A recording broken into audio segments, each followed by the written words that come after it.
6व्या वर्गातील विद्यार्थी संस्कार सोनटक्के याचा मृत्यू मेंदूज्वरामुळे झाल्याचे शेगाव ग्रामीण रुग्णालयाचे वैद्यकीय अधीक्षक यांनी अकोल्यातील खासगी रुग्णालयाच्या अहवालाच्या आधारे स्पष्ट केलं आहे।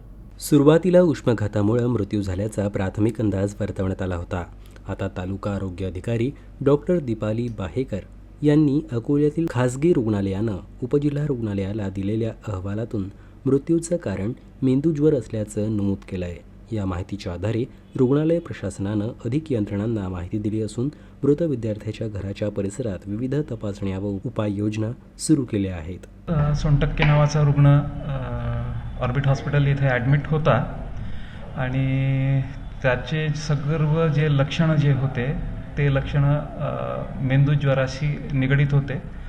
त्याच्या मेंदूज्वल जे आहे CSF ज्याला म्हणतो आपण, त्याचं पण परीक्षण झालेलं आहे। त्याच्या सगळ्या अहवालानुसार तो पेशंट व्हायरल एन्केफलायटिसचा म्हणजे विषाणूजन्य मेंदूज्वराचा होता आणि त्यामध्ये ड्युरिंग ट्रीटमेंट तो पेशंट एक्सपायर झाला आहे।